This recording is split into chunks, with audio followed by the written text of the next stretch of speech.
Hello, wonderful people. Welcome back. This is a continuation of our course, and today we will be looking deep into Unit 1, Part B. So, without any waste of time, let's dive into it. Take your time and read the disclaimer. You can pause the video if you feel like it. Without any waste of time, again, let us go deeper. Unit 1, Part B. In Unit 1, Part B, we will be introducing chart patterns.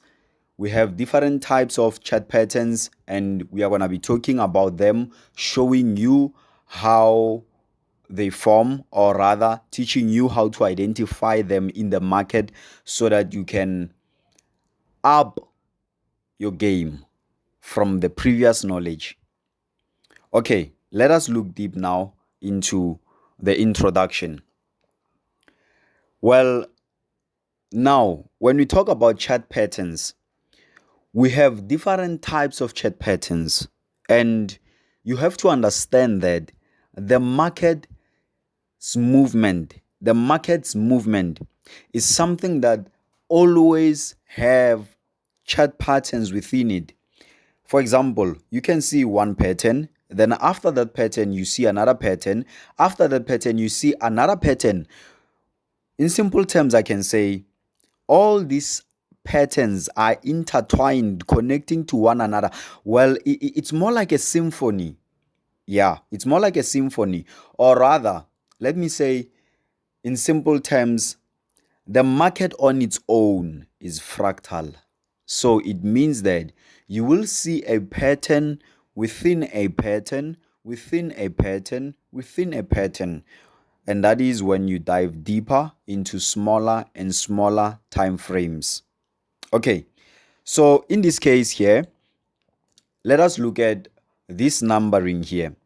We have here number 1, 2, 3, 4, blah, blah. Now, if I am to say to you, fill in the missing numbers in this first pattern of numbers, I believe a lot of you are going to be like, here goes 5 and here goes 6. Well, if that is what you thought of, you are correct. That is 5 and 6. But wait, how did you know the number that was supposed to be filled here and also here? Well, you guessed it well. You were able to see the pattern. You can see that there's a difference of 1, meaning from number 1, they added another 1 and it became a 2. From 2, they added another 1, it became a 3. 4, and so on and so on and so on. You can reach up to infinity. Okay, so that is a number pattern which has a difference of 1. Okay, now let us look into this one. It's 2, 4, 6, 8, blah blah. Guess what? A lot of you right now are already saying it's 10, 12. Well, if there's any amongst you who says here comes 9 and maybe 10 here, then guess what? You are wrong. You are wrong. You know why? Simply because the difference in these numbers, it's added by 2. In other words, this was 2 and then they added another 2. It gave you a 4, I mean. And then from 4, they added 2, it became 6.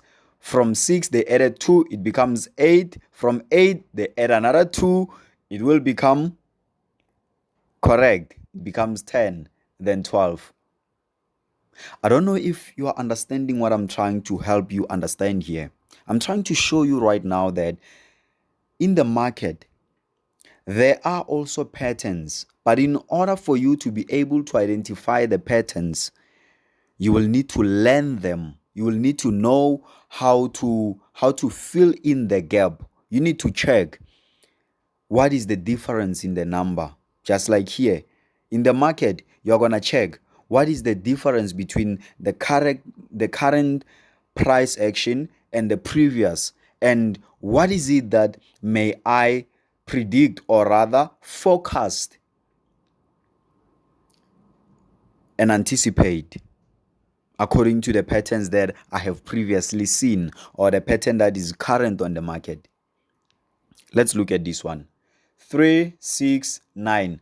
Well, if you know about the Tesla code, it's 369, saying that that's a story for another day. You can go and study a little bit about it. 369. Well, let's see. We see here there's 3, then there's 6. Now, what is 6 minus 3? It's 3, right? And then what is 9 minus 6? Still 3, right? Okay. Well, let me get my calculator here because, wow, we were born after technology, right? So I'm going to be like 9 plus 3. Oh, it gives me a 12. Okay. It says it's 12 here. And then what about 12 plus 3? Let's see. 12 plus 3. Wow. That is 15. Okay. So it means that I can keep on adding 3 after each and every number that I get. I'll still be in the correct pattern according to this number pattern here. Okay. I hope it makes sense. To me, it does. 5, 10, 15, 20, 25. You know why? Did I say it's gonna be 20 here and 25 there? It's because I've noticed that there's a difference of 5 in between. 5, 10, 15, 20, 25, 30, 35, so on, so on, and so on. Now, look at this one. Interestingly, 1, 4. Okay, let's see. Let me get my calculator. Well, let us check this out. Of course, you can already see the difference there. 4 minus 1. And I'm literally doing it on my calculator right now. Can you believe it? 4 minus 1 is 3, right? Okay, we write it down. 3. Write it in your mind. And then let's go now and say 11 minus 4. Oops, it gives us a 7. Wait a minute. So the difference here now differs. Okay, let's see. 32 minus 11. Ooh la la, it gives us a 21 now. Well, now that's a challenge. That is a challenge because we were expecting it to be as simple as the others, right? But it's not. Guess what? In order for you to solve such a complex pattern, you will have to dive deep into what we call the quadratic formula. Is it? I think so. But I hope you now understand what I'm trying to show you. In order for you to predict the next move, the next number, the next pattern, you will have to first know what is current and what has passed already. For example, suppose a woman gives birth to a baby and the baby goes to, preschool, and then from there they go to high school. But when they get to high school, maybe around the end of the grade, they start being reluctant to do their schoolwork. What do you suppose is going to happen with this kid? Probably his marks will decline, right? His percentage, his performance will decline, right? So the minute you start seeing the kid bunking classes, skipping up, and not wanting to attend early and afternoon classes, not wanting to practice nor write their assignments, you can already predict what's going to happen, isn't it? But guess what? That's not always the case. There are kids out there who really don't like being taught, who, when being taught, they will just remember whatever they've been taught. Like they have some super sharp memory. So you can't just conclude. But under normal circumstances, yes, it's easier for us to predict what may happen. And of course, just like in the market, you may see a certain pattern. It does not give you any guarantee because each and every moment in the market is unique. And what I mean by that is each and every business in the world has a unique day. It has different customers coming in and out of the store each and every day, different clients interacting with the company every day. Okay, let us look at this. We have here what we call a double top. Now, let me explain to you what is happening in order for us to continue and look at its psychology. Remember our little tab from unit 1? Now, you open up the tab, the water starts flowing in the pipe, flowing and flowing, and then goes down, right? Remember, the overall here is to the downside. Now, check this out. The market goes up, and then when it goes down, you have one point there, which is a high. Then the market gives you a low here. After forming the low, the market goes up again to form a second high. Now, when the market turns and shows to you that this is a 10, it's a high, you take a trend line, you draw it surpassing from point 1 to point 2. Now it makes it a single point here, a second point, which now when you look at them, they're double. And then they're all at the top, right? Because this one is at the bottom, but this one here is at the top, this one is at the top, and they're double. So that's the reason why we call it a double top. Okay, now how do you utilize this into your advantage? How do you take an advantage of such a pattern in the market? What is it that should you do when you see this pattern? I always say to people, do not jump into conclusions. Let's say you see now the market is somewhere halfway and then you just start selling. No, wait a bit, wait for a confirmation. And here's how you can confirm. From this point that the market turned here, after giving you this low, it went up, came down, gave you another low, which now means you have 2 points at the bottom, right? And then you and I know that in order for you to draw a trend line, you need at least 2 points, a minimum of 2 points. So we have here our first point, our second point. We draw a trend line from there, and then it surpasses, goes to the right hand side. And then when the market comes down, you don't just remember, a lot of people are gonna buy here. Why? Simply because when the market gives you a first touch, second touch, and third touch, most of them, they will just go in without using any confirmation. And I will show you that confirmation. I will show you what we use for confirmations as we dive deeper in this lesson, right?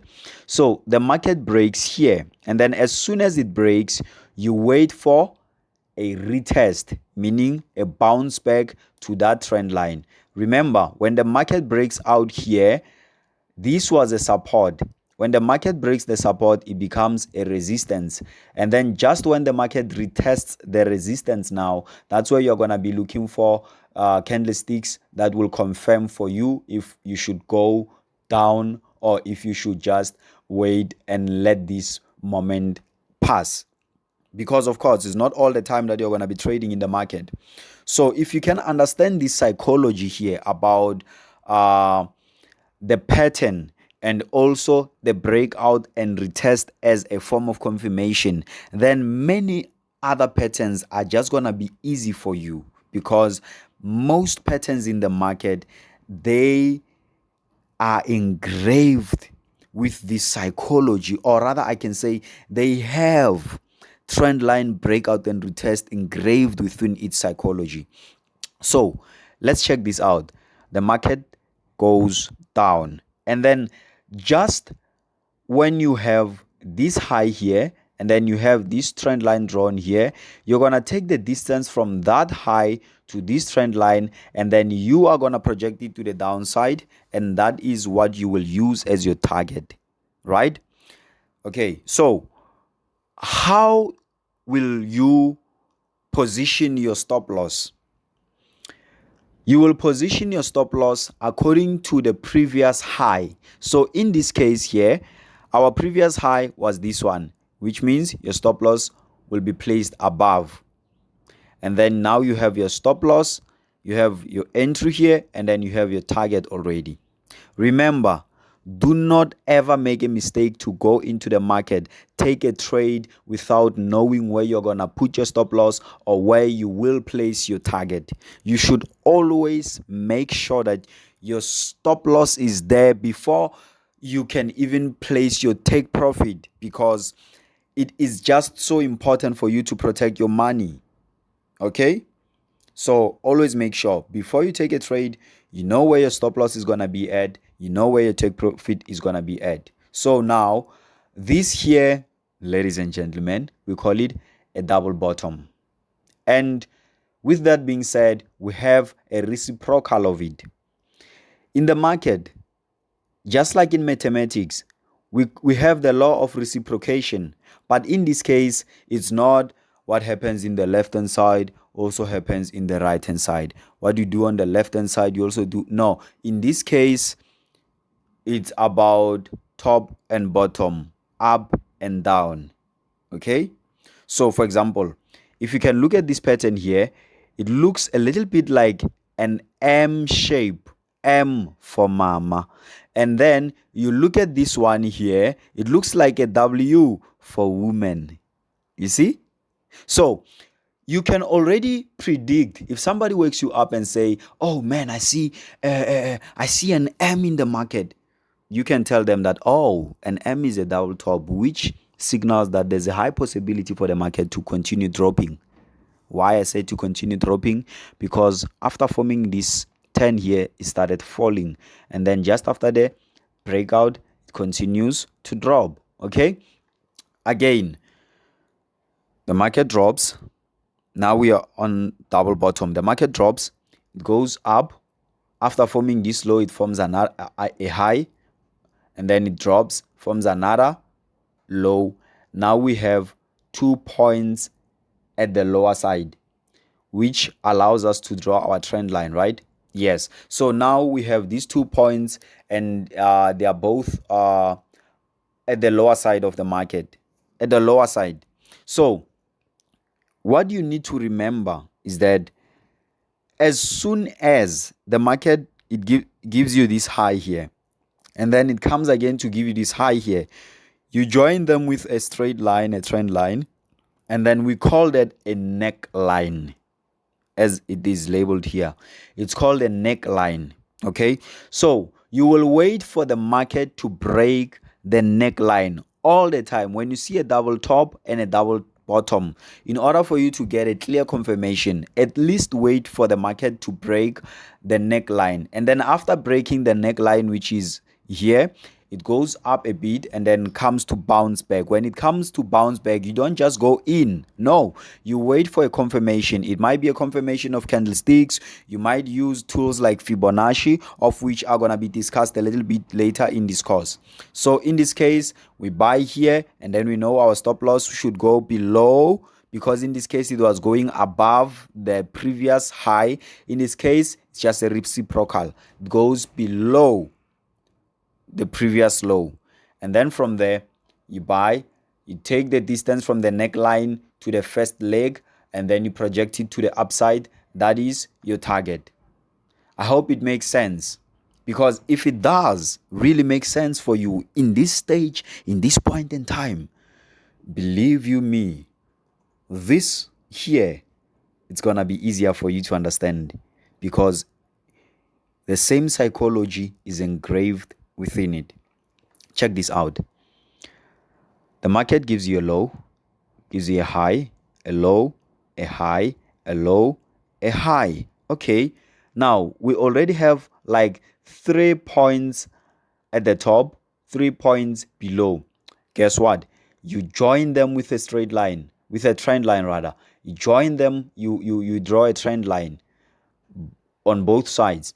And then after drawing the trend line, you realize that at the top we had 1, 2, 3, which makes it a triple bottom. Why? Because we have 3 points at the top. Okay, and then now the market drops and then it breaks this support here. After breaking the support here, guess what? You go and check the distance between these 2 points, the resistance and the support. You take the distance, you project it to the downside, and that is going to be your target. Okay, and then just after the breakout here, you wait for a retest. When the market goes back to that resistance, which was a support broken, then you sell and you know where you put your stop loss. Previous high. And then here's your target. Okay, you see, took me less minute for me to explain this one because you understood the first one, the double top and double bottom. And then same here is just a reciprocal of it. So I'm not going to explain this one. I'll leave the mystery for you to solve.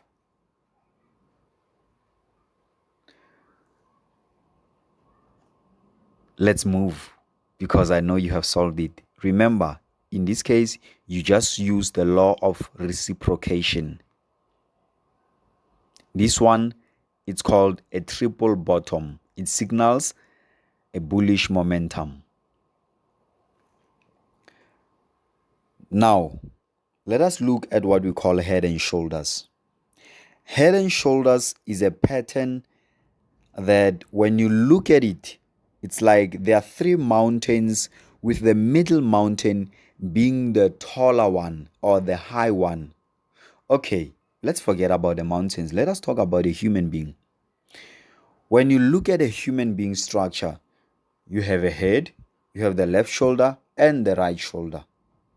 So, suppose the market comes, gives you a low, a high, a higher low, and then breaks the high and gives you a higher high. And then comes back down, gives you a low, a lower high. Is it a lower high? Or is it a higher low? I'm hoping that you remember from unit 1, okay? So after this lower high here, I need you to realize that when the market turns and goes down, it shows you that it failed to go and take out. It failed to come and break this high here. Instead, it went down. And when you look at this shape, you can see we have a left shoulder, a head, which is higher than them both. And then we have a right shoulder here. And then now we have been having this first point, second point, and third point, which is called the neckline. Why is it the neckline? Because, well, let me not explain that. Just know it. It's a neckline. I just got reminded of Thomas Edison when he was asked, what is electricity? His answer was, electricity is, use it. You don't need to know what it is. You just need to use it. So sure, in this case, we call this a neckline. Okay. And then after the breakout of the neckline, you will wait for the retest.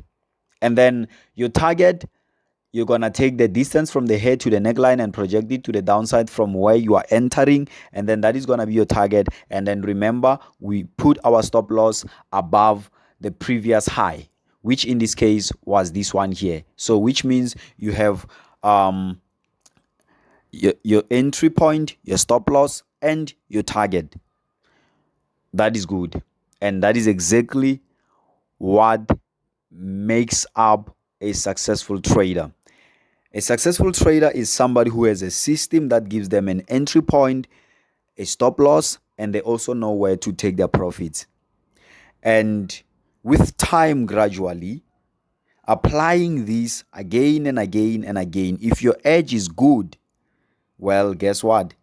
you will stand a higher chance to make more and more money, simply because everything else is well balanced. Now, in this case, we have a bullish head and shoulders, because here we spoke about selling, and then you and I know that when you talk about selling, it's always bearish. When you talk about buying, it's always bullish. When you talk about bullish, it's always about buying. Showcase. Now, in this case, we have a left shoulder, which was a low, a head, which was a lower low. We have here a right shoulder, which was a higher low. Okay, and then a neckline. Remember how we draw our neckline? We check the first 2 points. We have a point here, we have another point there, then we draw a trend line. It surpasses, and then as soon as they break out of that trend line, it turns. If it was a resistance, like in this case, then it becomes a support. Okay, I hope it makes sense, right? And then from there, you will take the distance from the head to the neckline and project it to the upside, which is this one, and then that is going to be your target level. So it means that you have an entry point, a stop loss, and a target level. You're good to go. Let us go into this one. Triangles. In the market, you will see different types of triangles. In this case, we have an ascending triangle, a descending triangle, and also a symmetrical triangle. Now, let me explain to you the properties of an ascending triangle. An ascending triangle, it has a horizontal resistance and a diagonal support. If you can always remember that, every time when you see a triangle, you need to check for its diagonal. You need to check its diagonal line. If the diagonal line is a support, then you know that is an ascending triangle. And then if the horizontal line is a resistance, then you know that is an ascending triangle. For example, in this case, the market went up, came down, came back up, went down, and then now we have a point here, another point here, we have a low here, another low here, and then we join this high and this high with a straight line, goes, surpasses, and then we join this low and this high low with another line, a trend line, and then you can see it gives you a shape of a triangle, right? In this case, it's called an ascending triangle. Why? Because the market kept on going higher and higher, meaning it kept on forming high lows, a high low, a high low, a high low, and another high low. But the resistance, or rather the highs, were almost equal, or rather they were all equal. And then we wait for a breakout. So that's why I said that if you can understand the law of breakout and retest, then you're going to be able to profit from a lot of patterns in the market, because breakout and retest is engraved within a lot of patterns. Okay, so here is a breakout to the upside, meaning they break the resistance, and the resistance becomes a, you guessed it well, a support. Now you will come here and check. You come and check from the beginning of what formed the triangle. You come and take the distance from the 2 points, the resistance and the support here, and then you project it to the upside. That is going to be your target level. And then remember the stop loss rule. In this case, we said you're going to put your stop loss in the previous low or the previous high. In this case, we have a previous low here. That's where you put your stop loss. Okay, sure. So this here is a descending triangle, which is just the opposite or a reciprocal of an ascending triangle. In this case, the properties of a descending triangle is a horizontal support and a diagonal resistance. Remember, in ascending triangle, we had a diagonal support and horizontal resistance. In descending, it's a diagonal resistance and a horizontal support. Okay? But the psychology is just the same.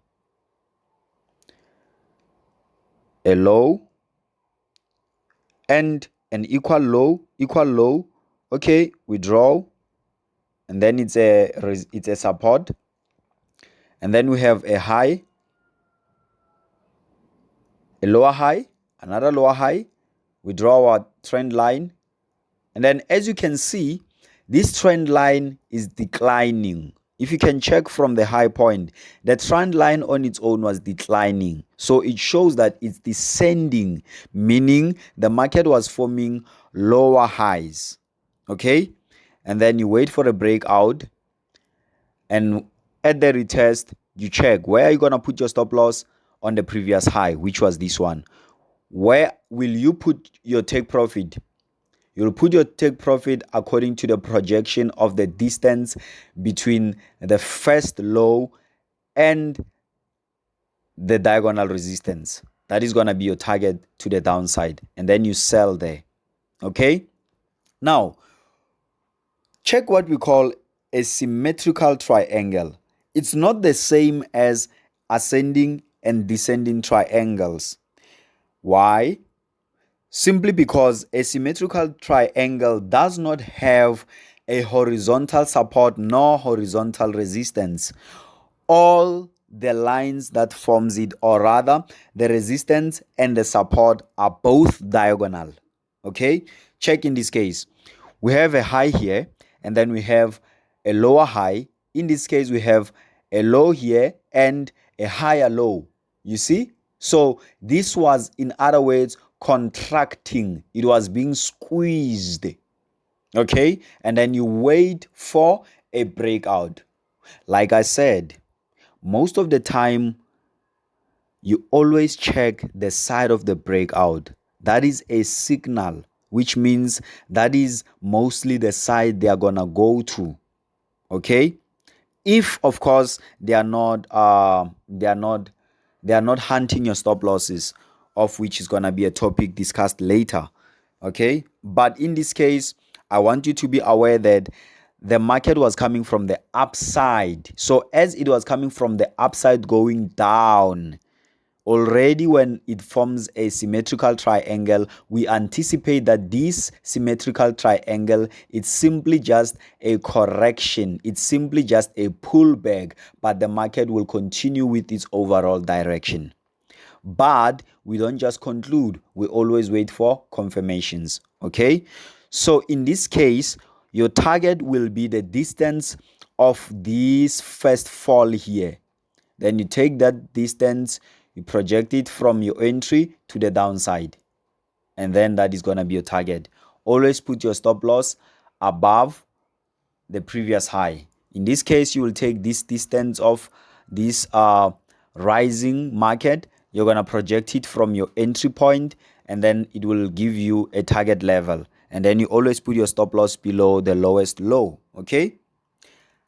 I hope this makes clear sense, guys, because if you can understand these principles I've just given you here, believe you me, you will always be at the top of your game. Okay, let's continue. Well, this is the end of part B of Unit 1, but it's not the end of this lesson. Okay, today we cover Unit 1 Part B and Unit 1 Part C in the same class. Okay, so let us dive deep now into Part C. Unit 1 Part C, we will be introducing to you what we call the Japanese candlesticks. We will give you the analogy of how candlestick forms, and then we will teach you the candlestick types, their names, and their meaning behind, and also the candlesticks patterns. I hope you're ready. Let's go. Introduction to Japanese candlesticks. Now, can any of you tell me why they call them Japanese candlesticks? I'm giving you 3 seconds.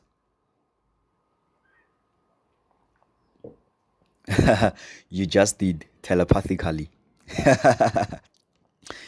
um These are called Japanese candlesticks because the man who invented this type of charting was a Japanese man. Okay? And he used the psychology of the market when it comes to open, close, high, low of the market to symbolize that with just one candle. And in this part here, I will be teaching you about what we call the building blocks of a candlestick. How will you know if this candlestick is bullish? How will you know if this candlestick is bearish? You can know them even if we are to remove the green color in this case and the red color here. Why? Because the green color, I've used it from the beginning of this course to symbolize a bullish momentum, or rather a bullish market, and this red one to symbolize a bearish market. So a candlestick looks more like a candlestick. Yes, a candlestick, the one you light in your house when there's darkness. That's a candlestick, right? Yes, that's a candle. Now, this is a candlestick. You should just think of it as simple as that, a candle. Now, look at this. A candle has a body.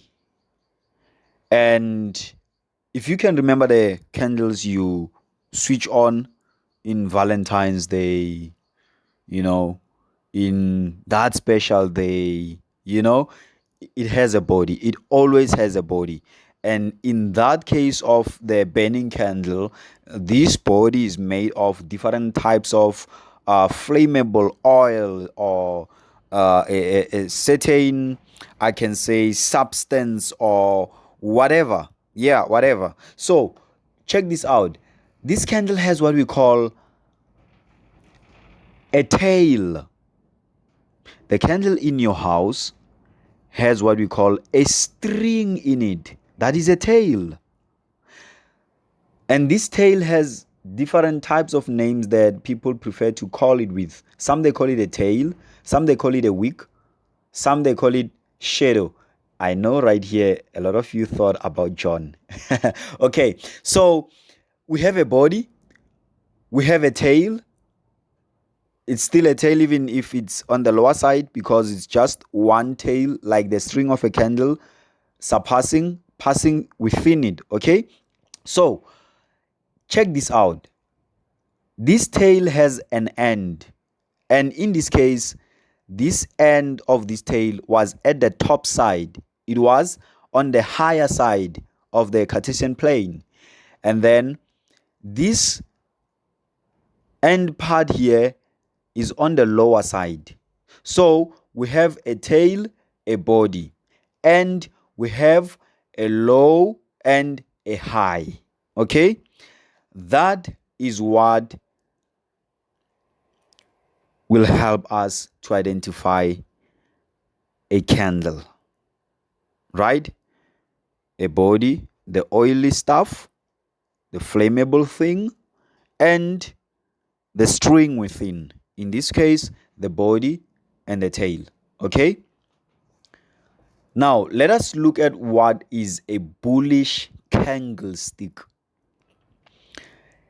A bullish candlestick has a body, it has a high, it has a low.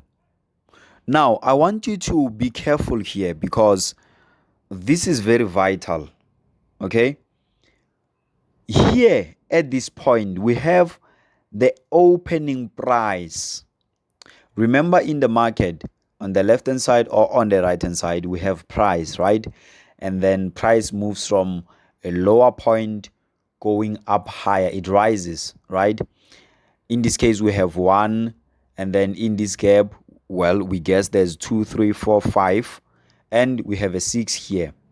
Now, what will help you to identify if a candlestick is bullish or bearish is not the color, because remember, the color is something that you set it up yourself. You can put pink in here, you can put purple in here, you can put royal blue in here, So what will help you to know if this candlestick is bullish is this explanation that I'm gonna give right now.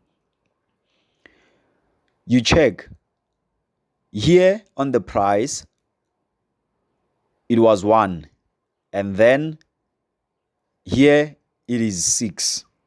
Okay, and then now you will look at this thing. When the market opened, when these candlesticks started to appear on the chart, on the market, remember it was not there. When it appears, which one was the first point, or rather, where did it begin?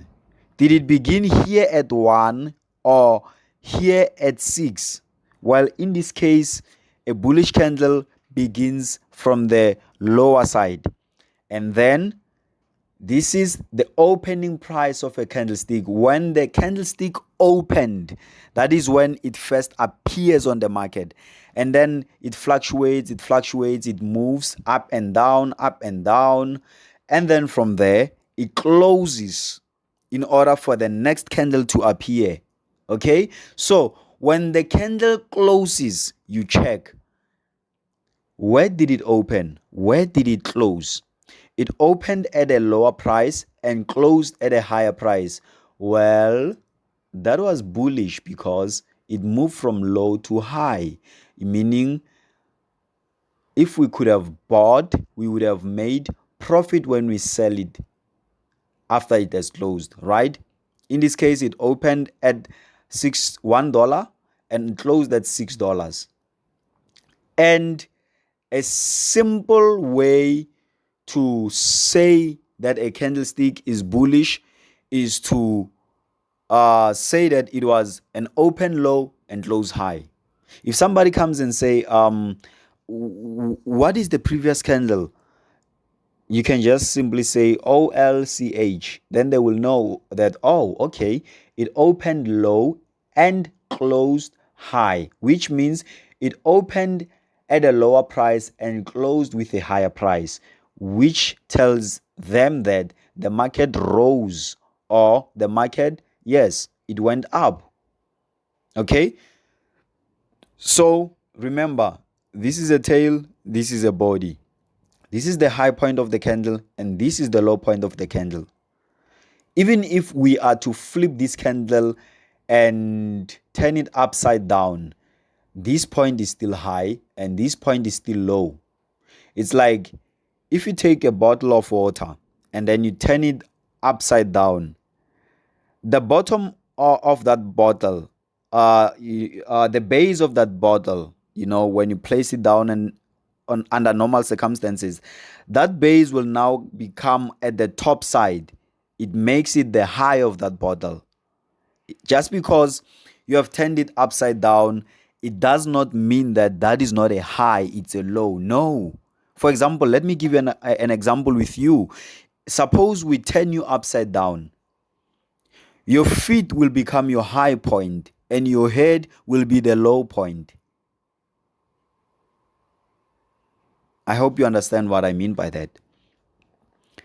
Now, in this case, the candle pops up in the market, and then it pops up just like that. After popping up, it pops up at 6, and then it fluctuates, and then it closes at $1. Now, tell me, was that a bullish or a bearish candle? Well, it's a bearish candle simply because it shows you the price dropped instead of rising. Remember, in the bullish candlestick, the price was rising. And then in the bearish candlestick, the price dropped. Okay? So that is what helps us to identify the type of the candlestick, or rather, yes, the type of the candlestick, because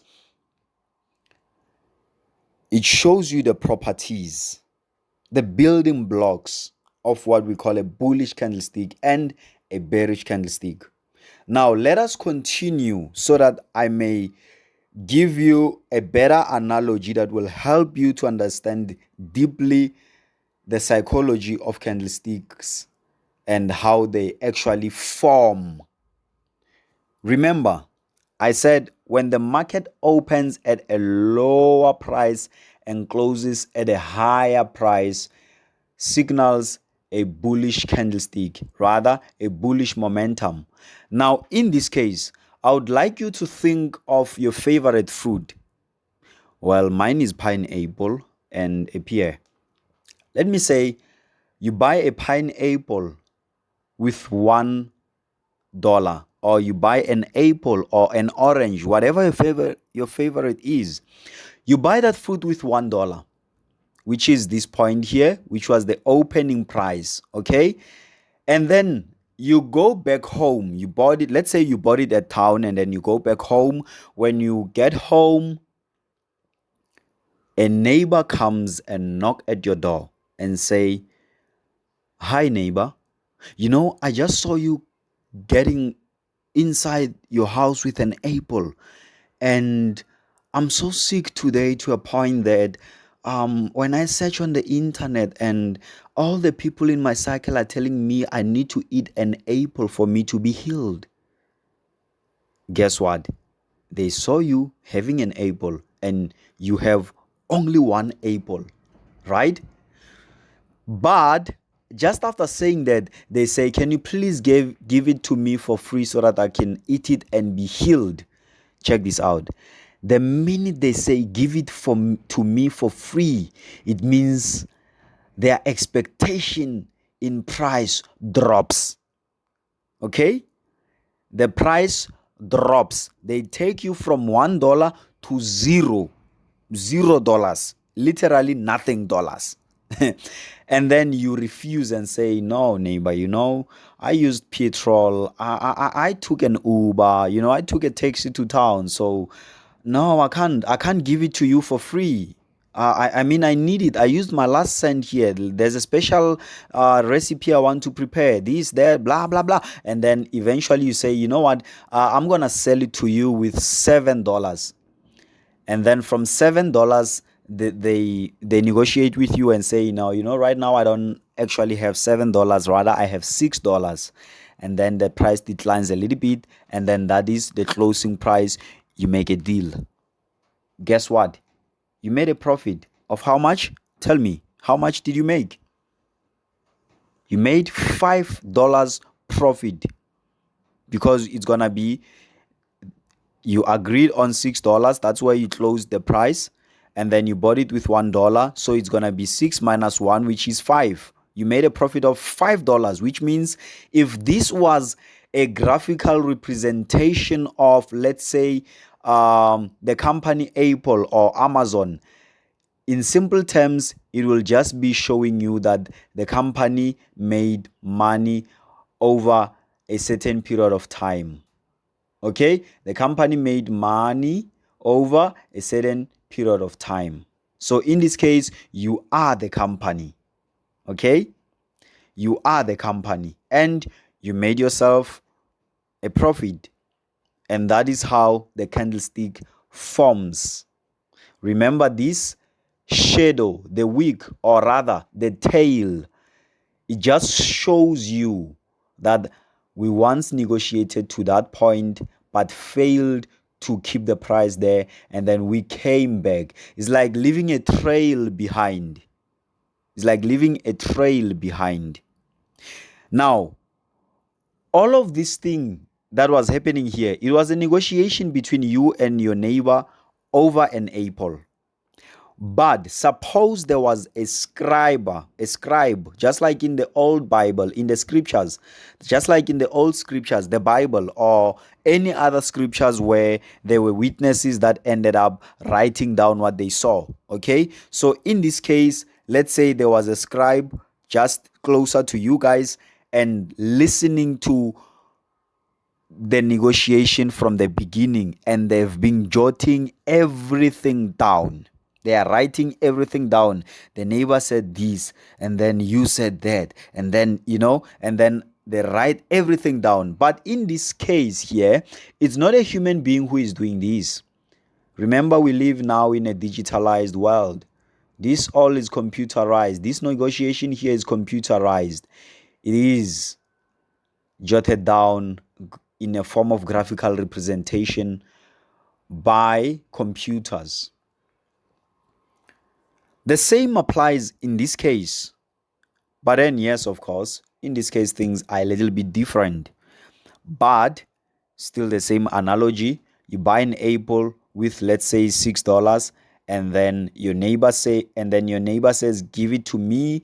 You say, well, I'll sell it to you with $1, $7, because I don't want to lose. I just want to get at least that $1 profit, And then the neighbor says, no, neighbor, I don't have any money. Please give it to me for free. For free. And then the price declines.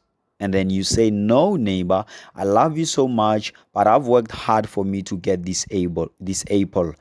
Well, maybe you even went to town or to the shops. You walked, and then you say, let me sell it to you at least with R1. $1. I say R1 because that is my local currency from here in South Africa. So $1, and then from there, that's where you seal your deal. It means you lost a significant amount of $5. Why? Because you didn't want to lose, and at the same time you didn't want to just have the apple getting rotten there in the fridge, in the refrigerator. So yeah, you ended up having some mercy or showing some grace, I can say. Yes. Now let us continue. Candlesticks types, names, and meanings. In brackets, psychology.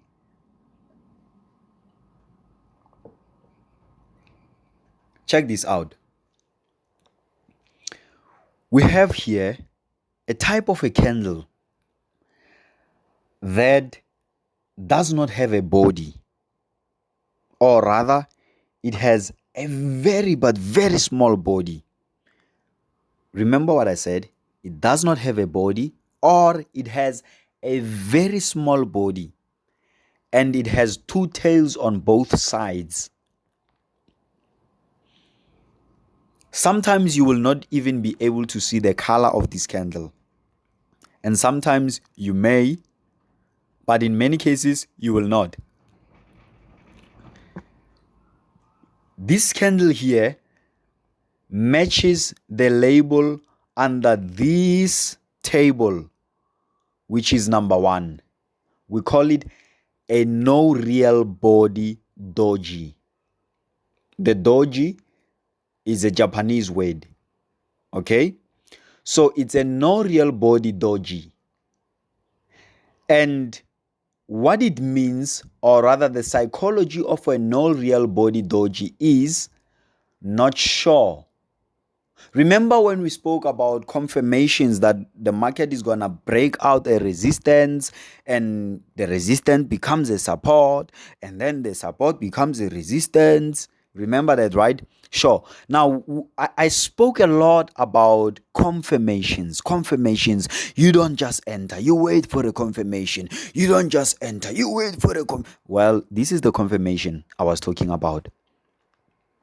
Particularly in this case, the confirmation are candlesticks, just as I kept on mentioning time and again. Now, look at this point. The market was forming a high, a lower high, a higher high, a lower high, higher high, lower high, meaning it was giving you a series of higher highs and higher lows. In other words, the market was in an uptrend here. And then as the market was going up, rising, comes a point where this type of candle appears in the market. Of course, this market that is rising is going to be rising with candlesticks of different types and names and psychology. But suppose now this type of candlestick appears, and then you have to make a decision. You have to remember what may happen. What should I do? And normally it will appear on a resistance. if the market was going up, then this type of candle appears on a resistance.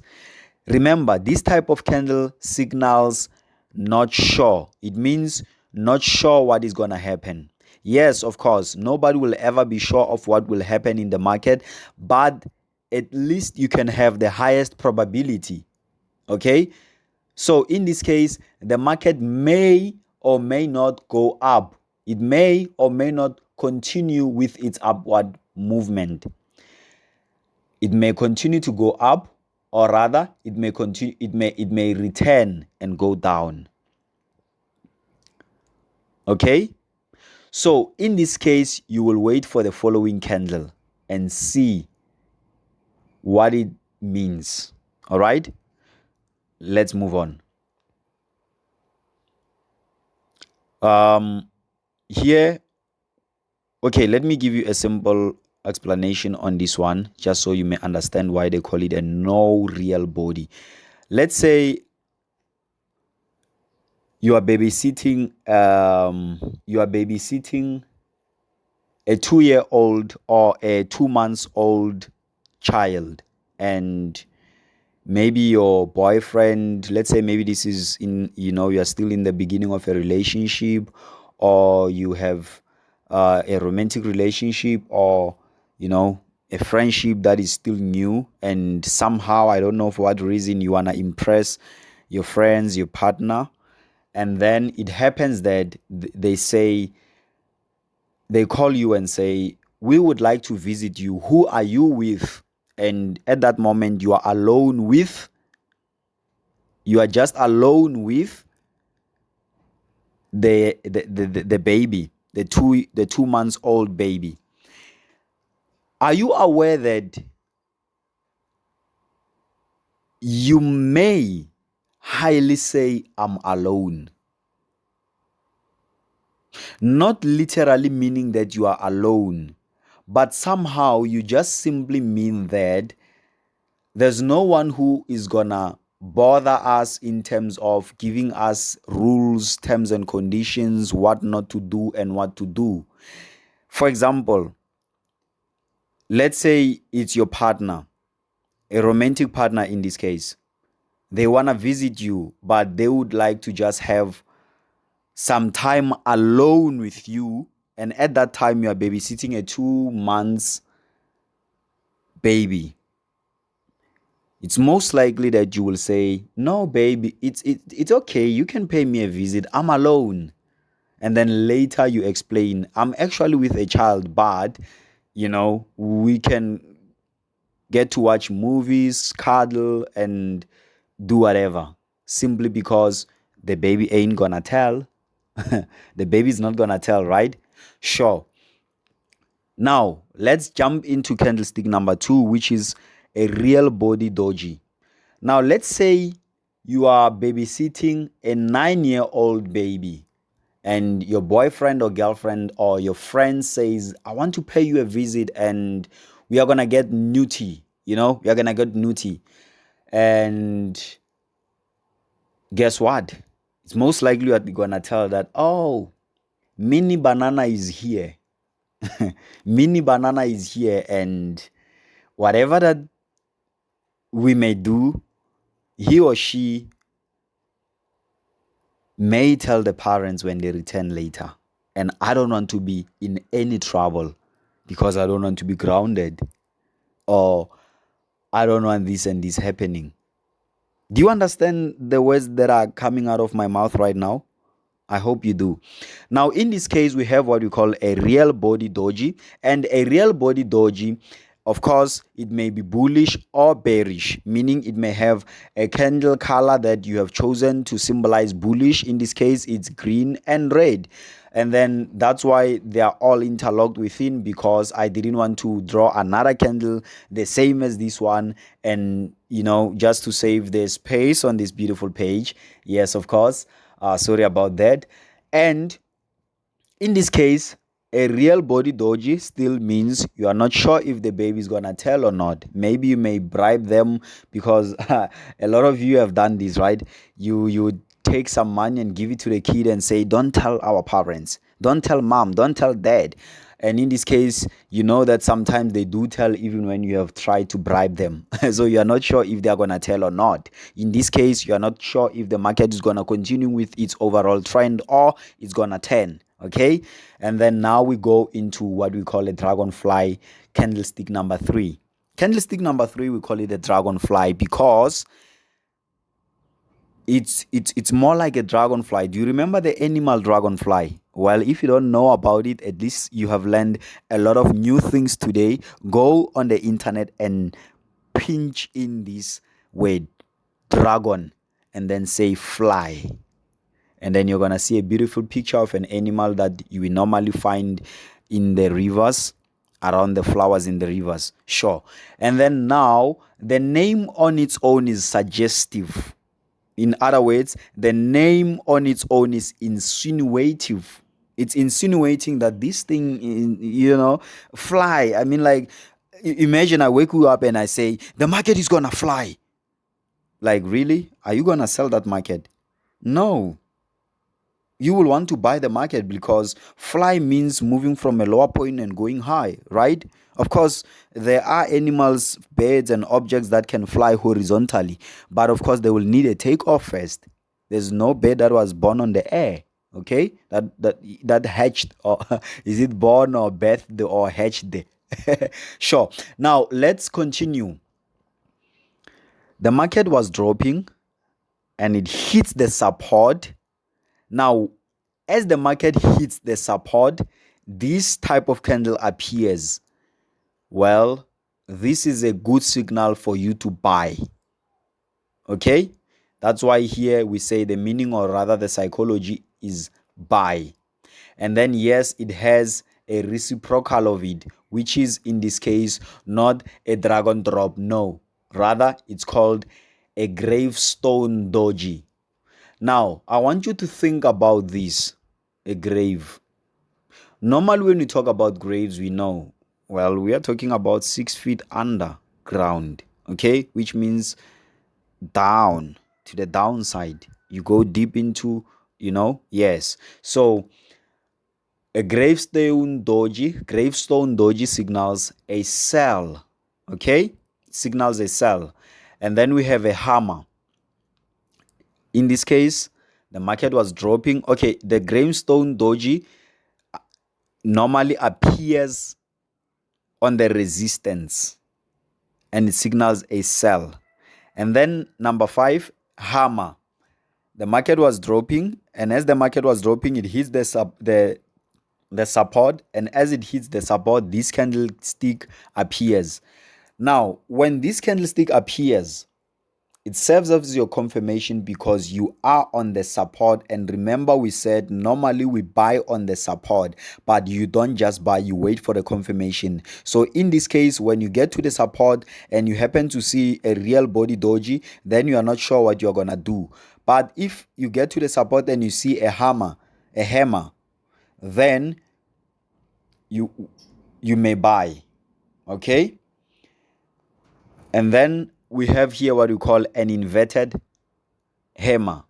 Now, an inverted hammer usually appears at the support and it signals a buy as well. It's just an opposite of this candlestick, the hammer. And it's still a hammer actually, but this is just turned upside down, right? And then it signals a buy.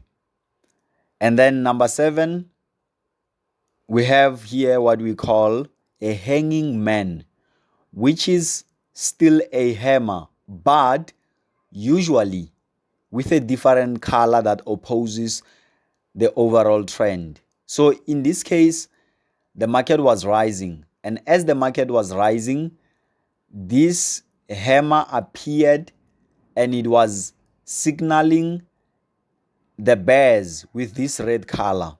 And then we expect the market to drop. Why? Let me explain. For example, let's say you climb a tree, and then while you're climbing a tree, you get to swing on one of the branches of the tree. One or two of these things stands a high possibility of happening, and that is, it's either you will fall if the branch breaks, or you will get tired and just allow yourself to free fall from the tree. So remember that it's a hanging man. Can be hanging on a tree or hanging on a pole somewhere. And then we have here on number 8 a pin bar. A pin bar. It signals a sell. Okay? It is more of it looks like an inverted hammer, but this time around it appears at the resistance. Then it signals a sell. Okay? And then number 9, we have a marubozu. Marubozu. In Japanese, marubozu means no hair to short hair, meaning a baldy man, a baldy head, or a head with some very short hair. But in this case, it's not specifically talking about hair. I mean a head. It just means no hair or short hair. Okay? So always remember these names of these candles, know how to identify them, and always remember the meaning behind each and every one of them. Okay? The market is made up of these types of candles, and they just get to interlock. They just get to become a symphony connecting to form one big chant. All right? Let's continue. I hope everything makes sense here. And remember, you can always ask questions if you have any. Candlesticks patterns. Remember the chart patterns, the double top, the head and shoulders that we spoke about on part B of unit 1.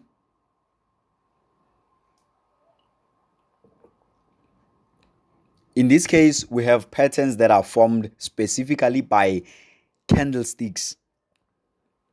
Meaning, in this case, we have 3 candles that form one pattern. Here we have what we call a morning star. Now, I know that they say the morning star is the evening star, or rather the evening star is the morning star. You know, that one bright star that you see first thing when you wake up is the very same star that you saw before sleeping last night. Well, yeah. Now, I want you to think in this case of the sun. Think about the sun. Forget about the stars. Of course, for those who have studied a little bit further, they will tell that the sun is a star. It's just a bigger one, or rather it's the one closer actually to the earth, as they say. And I want you to think of the sun. What does the sun do in the morning? Perfect. You got it right. The sun rises. Good. Absolutely. You are right. So the sun rises in the morning, right? Now, rise and fall is our game here. And if you anticipate, forecast, or predict that the market will rise, what do? You buy. But in this case, we have candles that specifically forms this pattern that we call the morning star, which is the rising sun. Okay? The morning star is formed of a bearish candle, blah, blah, blah, which means when I say blah, blah, blah, this candle can be bullish or bearish. But the following candle is bullish. So it's bearish, blah, blah, blah, bullish. Now, where do we expect to see this type of pattern appearing? We expect to see it appearing on the support, because that's where we anticipate to buy. Okay? So if this pattern appears anywhere else where you did not identify a good support, then don't act on it. Just leave it. There's always going to be an opportunity where everything else is going to align. It's like a symphony. Just keep listening, right? So That's what you do. We wait. And in this case, suppose this pattern appears at the support, you buy. All right? This is a confirmation. So if maybe this is a double bottom and then it breaks the neckline, and then when it retests, it gives you this pattern, then you buy, and then you already know where to project your target and your stop loss, where to put your stop loss. So this is an advancement now, because remember we said we put our stop loss below or above the highest, below or above the previous high or previous low. So in this case, you find that it was a double bottom, and then the last leg of the W was where you were planning to put your stop loss, right? Now, after identifying such a pattern on the retest on the neckline, you can now adjust the stop loss and bring it just under this low here, because now this low is your most recent low and it's gonna reduce your risk and give you a higher reward. I hope it makes sense. Let's look at evening star. Evening star, I don't want you to think about what they literally call an evening star. In this case, I want you to think about a shooting star, or rather, think about it in this manner. Normally, what do you see the stars doing at night? Sometimes we see the stars falling, right? So yes, let's just coin that into an evening star. The evening star falls, the morning star rises. The morning star rises, the evening star falls. It's the same psychology. It's bullish candle, blah, blah, blah, bearish. In this case, it's a marubozu, real body, and a smaller marubozu. Or a real body that has no wick or shadow. And then it signals a sell. We expect to see this pattern appearing on the retest of a resistance. Okay? Thank you. Now let us look at this one. Bullish engulfing. Remember, when they say something engulfs something, it means that the smaller one goes into the bigger one. For example, let's say you are having a piece of cheese in your hand, and then you throw it into your mouth, just like we do with popcorns in the cinemas. Take that popcorn, throw it into the mouth. That is what can help you to understand the engulfing pattern. Because in this case, the bullish candle is bigger than the bearish candle, which means this small candle is engulfed, or rather covered, by this big candle. Okay, if there was somebody behind this bullish candle and trying to look at this other side, they were not gonna see this candle, because this bullish candle is covering this one. Think about people in this case. You take a baby, you put the baby in front of the bigger person, an adult. In this case, you are here at the back of this adult. You will not see this baby, most likely. Okay? And under normal circumstances, of course. I know that people have different body types, that you may find that the baby is a bit chubby and the adult is a bit slimmer. We are talking about under normal circumstances, right? So let's not exaggerate. Let's just let it be as simple as it is. Let us obey the KISS principle. Yeah. Now, if you can understand what I'm gonna explain here, then you will understand these other patterns. Listen. The market moves from left to right, and take it as if the baby is facing or looking towards the left hand side and the adult is looking towards the left hand side, and they're both moving with reverse. They are both walking, going backwards. Okay, and then as they're both going backwards, the baby does not see the adult behind them, but the adult can see the baby. That's where the psychology of us looking at the past to predict the future comes in.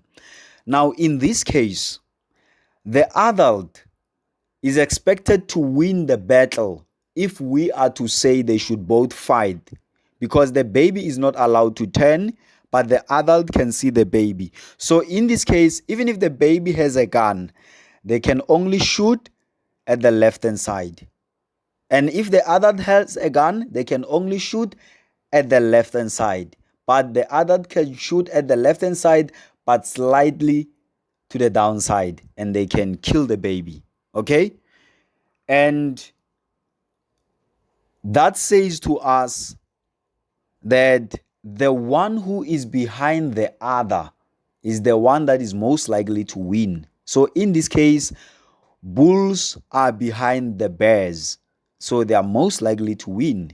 Okay, in this case of a bearish engulfing, the bearish candle engulfs the bearish candle, meaning the bullish baby is looking at the left hand side, trying to throw the ninja stars at the left hand side, meaning they can only pierce or head the other candle that is on the left hand side, but they cannot by any chance head the bearish candle that is behind it, because it is not allowed, or rather it is impossible rather, for it to come and see it. Because if this candle turns and see this one, it means that the past has seen the future, which is something that we know, you and I, one would need supernatural powers for that. And right now we are not talking about supernatural powers. We are talking about the realistic market. In this case, this is a bearish engulfing. This bearish candle is engulfing this small bullish candle, and then it signals a sell. Okay? And then it's expected to appear where? On the resistance. Right? Sure. Now tell me, who will win in this case? Are we buying or are we selling, and why? Sure.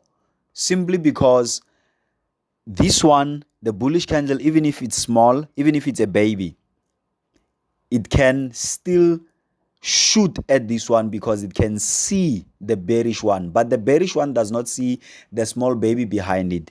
So that's why sometimes they say dynamite comes in small packages, but the damage done sometimes cannot be repaired. I hope you understand that. It's a bullish harami. In Japanese, harami means a pregnant woman, which means there's an expectation. Now, in this case of the harami, nobody knows for sure how the baby will turn out to be when they grow older. But you can begin to study the patterns of how the baby lives and predict their career or their future, right? Sure, it signals a buy in this case. A bearish harami signals a sell, meaning this small baby can win this big adult simply because the baby can head the adult without the adult seeing them. In other words, the baby can easily step the adult at the back. Thank you. Now let us continue and look at this one here. They are equal. They are called railway tracks. Railway tracks. If you can look at the railway of a train, they are parallel to one another. They are equal on both sides. Okay? But remember, even if they are equally matched, the other one cannot fight for themselves because they cannot turn and fight. They can only be beaten. So which one is beating which one here? the bullish one in this case is beating the bearish one. And in this case here, the bearish one is beating the bullish one. Showcase. I hope it makes clear sense. If it doesn't make sense, please come back to this video, watch it again until you understand these confirmations, because they are very important for you to be able to get good entries in the market. Okay, now let us pay attention here to what we call the bullish V pattern. Why is it being called a V pattern? Because somehow it's like a V. It looks like a V. Check this out. If I was to draw a line here,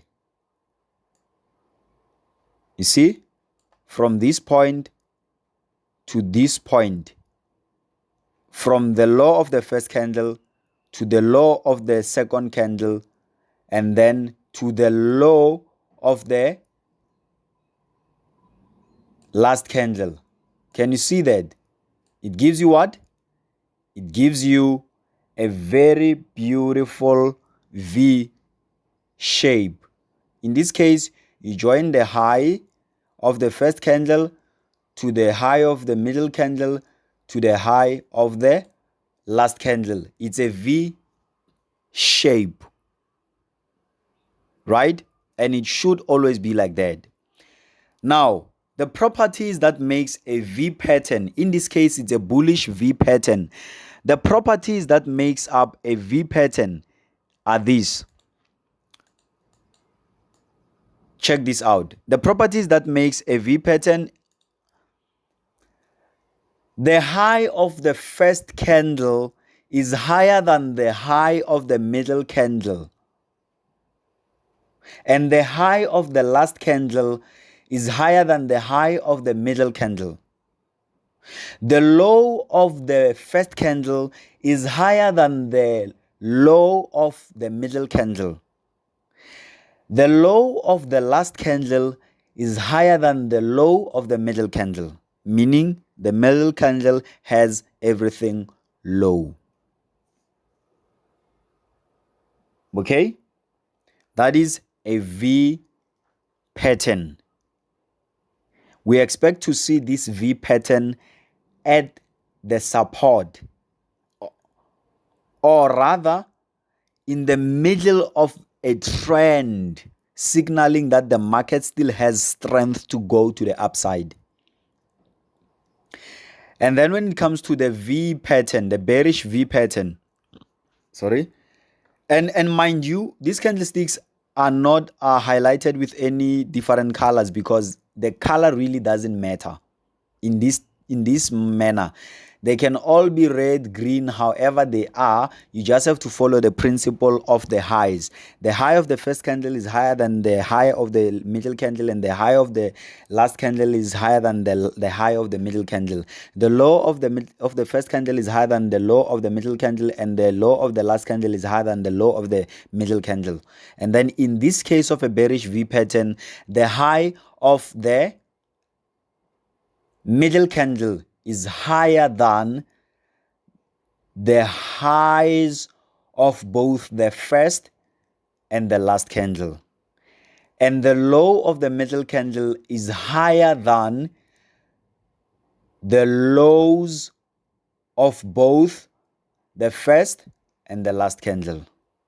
And that is it when it comes to the candlesticks pattern.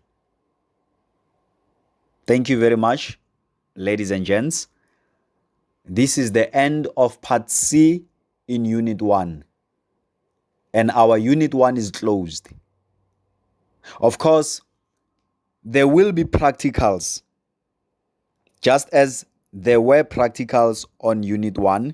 After unit 1, part A, in this case also there will be practicals to show you this whole theory on the real market. Well, thank you very much for your time. See you in unit 2.